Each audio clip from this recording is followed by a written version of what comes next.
Hello student, मेरा नाम रवि पांचाल। आज हम जो समकालीन विश्व भूगोल 2 की बुक है कक्षा 10 अध्याय 2 के बारे में पढ़ेंगे। वन एवं वन्य जीव संसाधन। मेरा नाम रवि पांचाल, पांचाल कोचिंग सेंटर से हमने जो यह वीडियो अपलोड किया है यूट्यूब पर। प्लीज़ जो हमारी वीडियो है, हमने जो अभी वीडियो डाली है, इसको लाइक कीजिए, कमेंट कीजिए, सब्सक्राइब कीजिए। कमेंट बॉक्स में जाके बताइए यह वीडियो आपको कैसे लगा। Please request all student and others friends, like and subscribe. Please subscribe कीजिए वीडियो को। हमने यह अध्याय 2 के ऊपर वीडियो बनाया है जिसमें हम वन एवं वन्य जीव संसाधन के बारे में बात करेंगे। प्लीज़ लाइक एंड सब्सक्राइब कीजिए चैनल को। इस अध्याय में सबसे पहले हम विशेष सूची के बारे में बात करेंगे। जो इसका जो परिचय है, इस चैप्टर में जो 1 2 3 4 5 6 7 टॉपिक हैं हमने बनाए हैं। इस टॉपिक में सबसे पहले हम जो भारत में वनस्पति जात और प्राणी जात है उसके बारे में बात करेंगे। इसके बाद हम जातियों का वर्गीकरण उसके बारे में बात करेंगे। वनस्पति जात और प्राणी जात के रिक्तकरण के कारण क्या क्या हुए, फिर इसके बारे में हम बात करेंगे। भारत में वन एवं वन्य जीवन का संरक्षण क्या है, इसके बारे में बात करेंगे। भारत में वन एवं वन्य जीवन का संरक्षण के बाद हम वन एवं वन्य जीवन के प्रकार और उनके वितरण के बारे में बात करेंगे। समुदाय वन संरक्षण क्या है, इसके बारे में हम बात करेंगे। इसके बाद आता है परिचय। जो हमारा इस चैप्टर का जो परिचय है वह क्या है। इस चैप्टर का जो परिचय है वह है हमारी पृथ्वी जो जीवधारियों का समूह है, वह जीवाणुओं से लेकर बैक्टीरिया, जोंक से लेकर वर्कहर्ट आदि, हाथी और ब्लू व्हेल तक का घर है। मतलब क्या है, जो इस चैप्टर का जो परिचय है यह छोटे जीवधारियों से लेकर बड़े जीवधारियों तक का इसमें जिक्र किया गया है। जैसे हाथी और ब्लू व्हेल सबसे बड़े जो है वह जीवधारी होते हैं। इन सभी के बारे में इस चैप्टर के अंदर हमने क्या है, इन सभी का जिक्र किया है। आगे आगे इसमें जितने भी टॉपिक होंगे हम उनके बारे में बात करेंगे। प्लीज़ जल्दी जल्दी चैनल को सब्सक्राइब कर लो, लाइक कर लो। जी हाँ, नंबर 1 टॉपिक आता है भारत में वनस्पति जात और प्राणी जात क्या है। भारत जैव विविधता के संदर्भ में विश्व के सबसे समुद्री देशों में एक है और विश्व की सारी उपजातियों की 8% संख्या लगभग 18 लाख पाई जाती है। अनुमान लगाया जाता है भारत में 10% वन्य वनस्पति जात और 20% स्तनधारियों के लुप्त होने का खतरा भी है। इनमें से कई उपजातियां तो नाजुक अवस्था में है और लुप्त होने के कगार पर है। इनमें से जिनकी बात करते हैं हम, चीता, गुलाबी सिर वाली बत्तख, पहाड़ी कोयले आदि शामिल है। मतलब जो है वनस्पति जात है, इसमें प्राणी जात के बारे में जो बताया गया है, इसमें कहा गया है कि जो जैव विविधता संदर्भ में विश्व में सबसे देशों में एक है। मतलब क्या है, इसका 8% संख्या लगभग 16% पाई गई है। और जो भारत में अनुमान है 10% और वनस्पति जात 20% धारों को लुप्त होने का खतरा भी माना जाता है। इसमें जैसे चीता, गुलाबी सिर वाली बत्तख, पहाड़ी आदि कोयले शामिल हैं। अब हम आगे टॉपिक पर चलते हैं। अगला टॉपिक है हमारा जातियों का वर्गीकरण। जो अंतर्राष्ट्रीय प्रकृति संरक्षण और प्राकृतिक संसाधन संरक्षण संघ के अनुसार निम्नलिखित श्रेणियों में विभाजित किया जा सकता है। सामान्य जाति जातियों जिनकी संख्या जीवित रहने के लिए सामान्य मानी जाती है, जैसे पशु, साल, चीड़ और कृंतक आदि। ये सभी जातियों का मतलब जो जाति वर्गीकरण है, इसमें जीवित रहने की समान मानी जाती है। ये इसे सामान्य जाति भी कहा जाता है।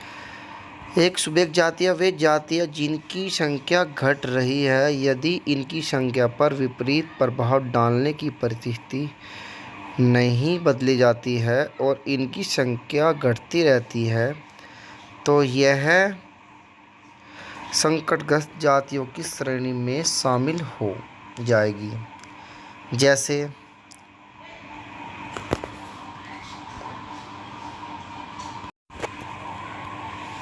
जैसे नीली भेड़, एशियाई हाथी, गंगा नदी की डॉल्फिन इत्यादि। दुर्लभ जातियाँ क्या होती हैं? इन जातियों की संख्या बहुत कम है और इनको प्रभावित करने वाली विषम परिस्थितियाँ नहीं परिवर्तित होती तो यदि यह संकटग्रस्त जातियों की श्रेणी में आ जाती है। स्थानिक जातियाँ क्या होती है? इस प्रकार की जातियाँ प्राकृतिक या भौगोलिक सीमाओं से अलग विशेष क्षेत्रों में पाई जाती है, जैसे अंडमानी टील, निकोबारी कबूतर, अंडमानी जंगली सुअर और अरुणाचल के मिथुन आदि। लुप्त जातियाँ, ये जातियाँ वह जातियाँ हैं जो इनके रहने में आवश्यक खोज करने की अनुपस्थिति पाई जाती है, जैसे एशियाई चीता, गुलाबी सिर वाली बत्तख आदि। मतलब क्या है, इनमें जो अलग अलग जातियों के बारे में बताया गया है यह जीवधारियों पर ही सारा आधारित है। इन जातियों का अलग अलग समूह होता है: दुर्लभ जातियाँ, लुप्त जातियाँ, सुमेध जातियाँ। इसमें जो सुभेग जातियों में क्या था, इसमें जो जातियाँ मतलब संकटग्रस्त जातियों में शामिल होता है आदि, जैसे कि नीली भेड़, एशियाई हाथी, गंगा नदी, डॉल्फिन इत्यादि। और जो दुर्लभ जातियाँ था इनमें क्या था, अंडमानी टील, निकोबारी कबूतर, अंडमानी सुअर, जंगली सुअर और अरुणाचल के मिथुन आदि। लुप्त जातियाँ, ये जातियाँ वो जातियाँ मतलब क्या होता है, खोज करने की उपस्थिति पाई जाती है लुप्त जातियों में, जैसे एशियाई चीता को ढूंढना, गुलाबी सिर वाली बत्तख, ये बहुत अहम होती है। हेलो स्टूडेंट, अभी तक हमारे चैनल को सब्सक्राइब नहीं किया है, प्लीज़ सब्सक्राइब कीजिए, लाइक कीजिए, कमेंट कीजिए। कमेंट बॉक्स में जाके बताना है यह चैप्टर आपको कैसा लगा है। हमने यह भूगोल की जो समकालीन भारत बुक 2 है उस पर यह बनाया है। प्लीज़ स्टूडेंट हमारे चैनल को लाइक कीजिए, सब्सक्राइब कीजिए। कमेंट बॉक्स में जाके बताना है आपको यह वीडियो कैसे लगा है। हमने जो है अभी तक जो 2 टॉपिक है इस चैप्टर के, वह हमने पूरे कंप्लीट कर लिए हैं। पहले टॉपिक में हमने भारत में वनस्पति और प्राणी जात के बारे में पढ़ा था। उसके बाद हमने जातियों का जो वर्गीकरण है वह टॉपिक कंप्लीट कर लिया है। जातियों का वर्गीकरण में और भारत में वनस्पति जात, प्राणी जात, यह हम चैप्टर कंप्लीट कर लिया है। प्लीज़ चैनल को लाइक कीजिए, सब्सक्राइब कीजिए, कमेंट कीजिए। कमेंट बॉक्स में जाके बताइए इस चैप्टर पर हमने जो वीडियो बनाई है यह आपको कैसे लगी। जो भी कोई टॉपिक रह गया है प्लीज़ कमेंट बॉक्स में जाके टाइप कीजिए, हमें बताइए कि सर आपने यह टॉपिक कंप्लीट नहीं किया है या फिर इसमें कुछ कमी है या टॉपिक में। जो भी है कमेंट बॉक्स में जाके बताना है। ओके स्टूडेंट, मेरा नाम रवि पांचाल, मैं पांचाल कोचिंग सेंटर से आपके लिए यह चैप्टर 2 लेके आया हूँ। मैं हर एक बुक का हर 10वीं क्लास से लेके 11वीं 12वीं BA जो भी एजुकेशन वगैरह बुक है हम उसके बारे में धीरे धीरे करके चैप्टर लाते रहेंगे। जैसे ही हमारी वीडियो अच्छी आपको लगती जाएगी, कमेंट आती जाएगी, हम धीरे धीरे चैप्टर को रिकवर करते जाएंगे। ओके स्टूडेंट, अब हम जो आगे का टॉपिक है वो थोड़ा अलग है। वनस्पति जात और प्राणी जात के हरितकरण के कारण हम वो पढ़ेंगे।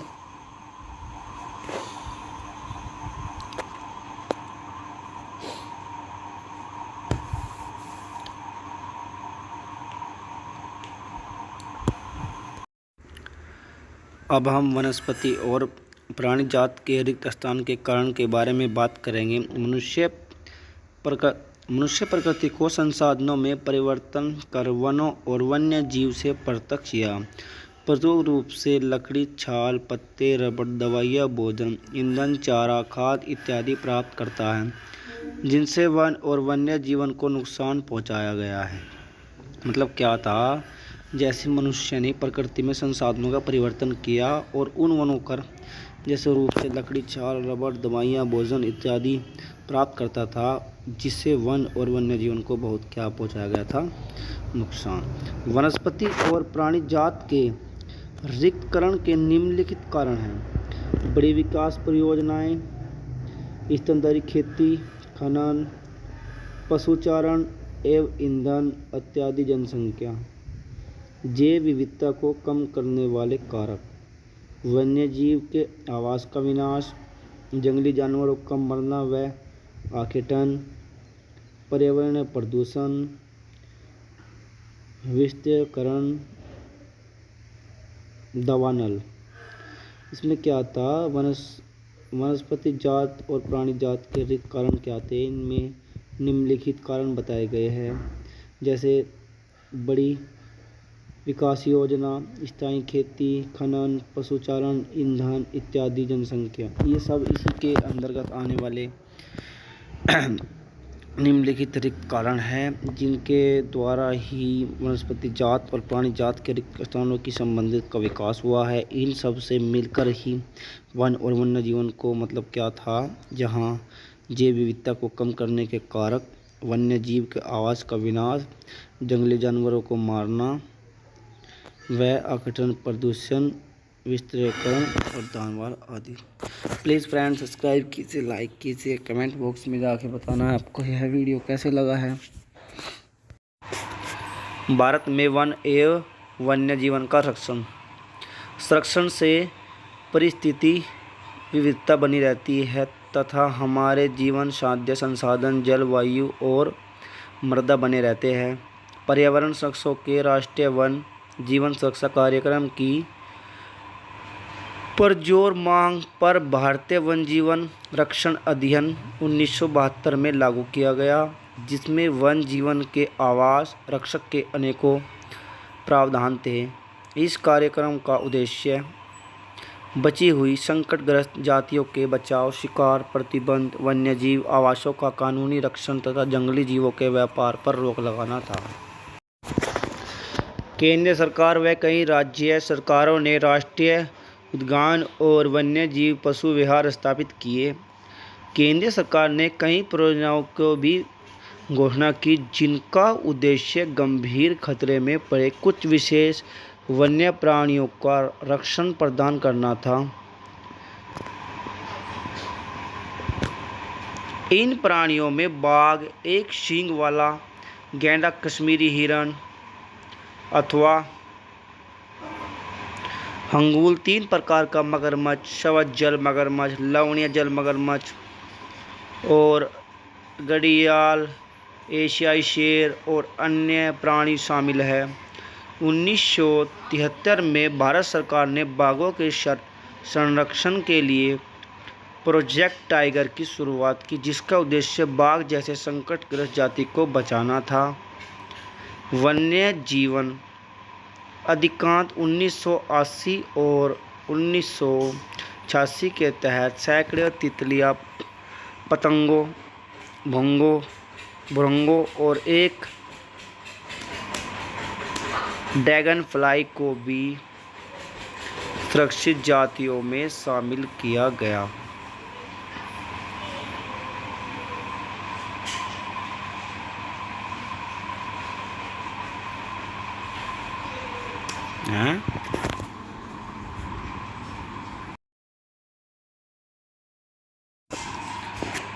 वन्य और वन्य जीव संसाधनों के प्रकार और वितरण के बारे में अब हम इस टॉपिक को पढ़ेंगे।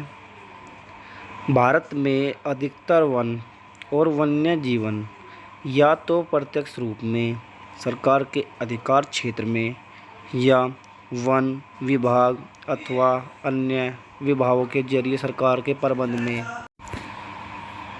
वनों को निम्नलिखित वर्गों में बांटा गया है, जैसे कि आरक्षित वन, रक्षित वन, अवगीकृत वन। पहले पढ़ते हैं हम आरक्षित वन क्या है। वन और वन्य प्राणियों को संरक्षण के आरक्षित वनों के सर्वाधिक मूल्यवान माना जाता है। देश में आधे से अधिक वन आरक्षित घोषित किए जाते हैं। रक्षित वन, इन वनों को अधिक नष्ट होने से बचाव की सुरक्षा की जाती है। देश के कुल वन क्षेत्र में 1/3 हिस्सा रक्षित होती है।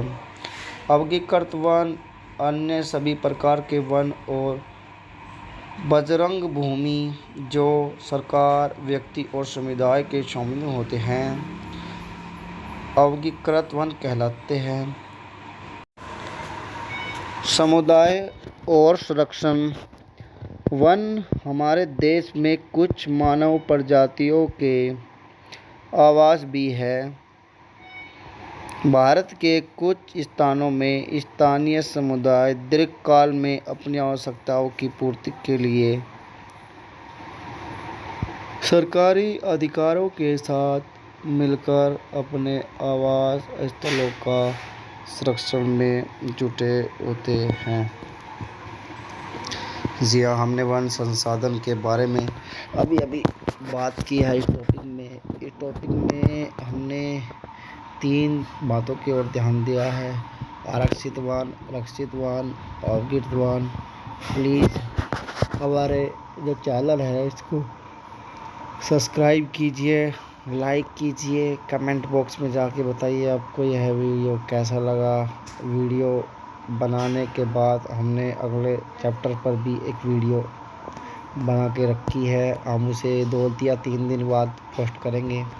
हम ऐसे ही करके सभी चैप्टरों को पोस्ट करते रहेंगे। कृपया स्टूडेंट हमारी वीडियो को आप देखने के बाद प्लीज़ सब्सक्राइब करो, चैनल को लाइक करो, कमेंट करो।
प्लीज़ लाइक कीजिए, सब्सक्राइब कीजिए, वीडियो को शेयर कीजिए।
हेलो स्टूडेंट, हमने यह चैप्टर कंप्लीट कर लिया है। हमें लास्ट वाले टॉपिक पर थोड़ा साउंड अपना नहीं डाला है, आवाज़ नहीं बनाई है, क्योंकि आप इसमें से बुक में नोट करने के बाद अपनी इसे अच्छी तरह से याद कर सकते हो, क्योंकि हमने शॉर्ट फॉर्म में यह जो डेफिनेशन परिभाषाएं है वह बनाई गई है। कृपया पार्टिकल कोचिंग सेंटर से जो ये वीडियो बनाया गया है इस पर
धन्यवाद। मेरा नाम रवि पांचाल। हमने इस चैप्टर को कंप्लीट कर लिया गया है। Please subscribe channel.